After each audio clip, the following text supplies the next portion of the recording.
যত speed starting এত কম করতে হবে। সামনের দিকে একবারে ফলো করতে হবে আমার জায়গাটা গাড়িটা যায় কি দেখুন ওই সামনের দিকে ক্যালকুলেশন করবাম আপনার ই করা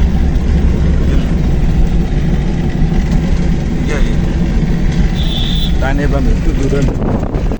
গ্রাম বাংলায় নতুন ড্রাইভারদের জন্য কিভাবে গাড়ির স্পিড কন্ট্রোল করবেন 40-50 স্পিডে, এটার জন্য কিছু গুরুত্বপূর্ণ টিপস আপনাদের দিতেছি।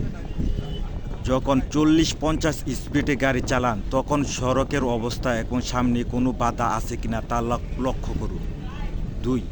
স্টার্টিংয়ের মাপ বুঝতে হবে, অর্থ সামনে থাকা গাড়ির সাথে কমপক্ষে 3-4 ফুট গাড়ি দূরত্ব রাখতে হবে। বাঁক বা মোড় ঘোরার আগে গাড়ির গতি কমিয়ে 20-30 স্পিডে আনুন যাতে গাড়ি সহজে নিয়ন্ত্রণ করা যায়। 4. ডানে বা বামে কাটতে হলে আগে থেকে সংকেত দিন এবং অন্য গাড়ির অবস্থা দেখে সঠিকভাবে কাটুন। 5. হঠাৎ ব্রেক ব্যবহার থেকে বিরত থাকুন, ধীরে ধীরে গাড়ির গতি কমান। 6. রাস্তার মাঝে অন্য গাড়ি বা পথচারী থাকলে তাদের জন্য যথেষ্ট পরিমাণে জায়গা দিন। 7.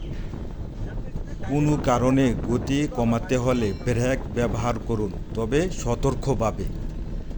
সবসময় নিরাপত্তার জন্য সিট বেল্ট ব্যবহার করুন এবং এলোমেলোভাবে গাড়ি চালানোর চেষ্টা করবেন না। নতুন ড্রাইভার হিসাবে এই সমাধান এবং গাড়ি ধীরে চালান এবং চেষ্টা করুন, ধীরে ধীরে গাড়ি চালানোর চেষ্টা করবেন। ডানে বামে নিলে ভাই খেয়াল করে নিতে হবে। স্পিডের কাটাই এক আর সোলোর কাটা আরেক।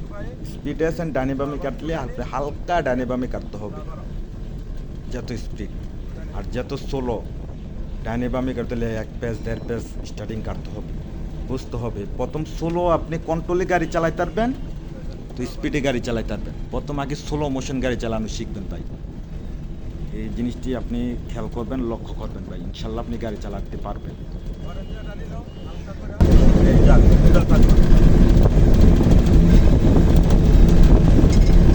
মানুষ থাকলেও মানুষটা ওভারটেক দিতে হবে গাড়ি নিয়ে।